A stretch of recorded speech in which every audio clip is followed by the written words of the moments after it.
মধ্যপ্রাচ্যে আবারও তীব্র উত্তেজনা সৃষ্টি হয়েছে। মার্কিন সামরিক বাহিনী সেন্ট্রাল কমান্ড সেন্টকম দাবি করেছে, ইরানের টানা দ্বিতীয় দিন রাতের অভিযানে দেশটির প্রায় 90টি সামরিক লক্ষ্যবস্তুতে হামলা চালানো হয়েছে।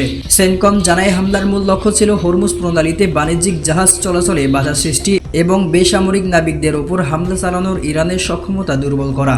হামলায় আকাশ প্রতিরক্ষা ব্যবস্থা, উপকূলীয় নজরদারি সরঞ্জাম, ক্ষেপণাস্ত্র ও ড্রোন সংরক্ষণাগার, নৌঘাঁটি এবং সামরিক রসদ অবকাঠামো লক্ষ্যবস্তুতে পরিণত হয়। এই অভিযানের ভিডিও সামাজিক যোগাযোগ মাধ্যমে এক্সে প্রকাশ করেছে সেন্টকম। এদিকে মার্কিন প্রেসিডেন্ট ডোনাল্ড ট্রাম্প ট্রুথ সোশ্যালে দেওয়া এক পোস্টে বলেন, হরমুজ প্রণালীতে জাহাজে হামলার জবাব হিসেবেই এই অভিযান পরিচালনা করা হয়েছে। ভবিষ্যতে এমন ঘটনা ঘটলে আরও কঠোর পদক্ষেপ নেওয়ার হুঁশিয়ারি দেন তিনি।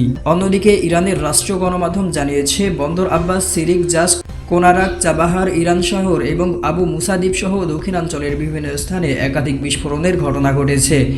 বন্দর আব্বাসে বিমান প্রতিরক্ষা ব্যবস্থা সক্রিয় করা হয়েছে এবং কয়েকটি স্থানে বিদ্যুৎ বিভ্রাট ও অগ্নিকাণ্ডের খবর পাওয়া গেছে।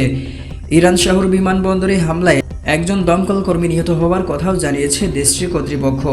এদিকে Islamic Revolutionary Guard Corps IRGC দাবি করেছে, তারা কুয়েত ও বাহরাইনে অবস্থিত মার্কিন সামরিক ঘাঁটিতে পাল্টা হামলা চালিয়েছে। সংস্থাটি একে যুক্তরাষ্ট্রের বিরুদ্ধে শান্তিমূলক জবাবের প্রথম ধাপ উল্লেখ করে সতর্ক করেছে, আগ্রাসন অব্যাহত থাকলে অঞ্চলের অন্যান্য মার্কিন ঘাঁটি হামলার আওতায় আসবে।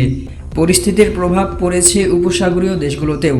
বাহরাইনের রাজধানী মানামায় বিস্ফোরণের খবর পাওয়া গেছে। কুয়েত জানিয়েছে, তারা ক্ষেপণাস্ত্র ও ড্রোন প্রতিহত করেছে। কাতারও নিরাপত্তা সতর্কতা জারি করেছে।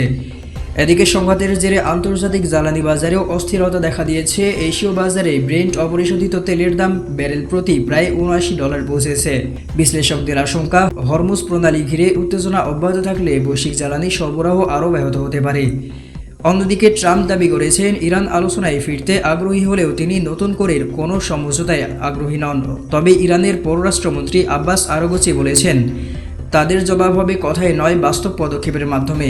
মার্কিন হামলা ও ইরানের পাল্টা প্রতিক্রিয়ার ফলে মধ্যপ্রাচ্যের নিরাপত্তা পরিস্থিতি আরও অনিশ্চিত হয়ে উঠেছে।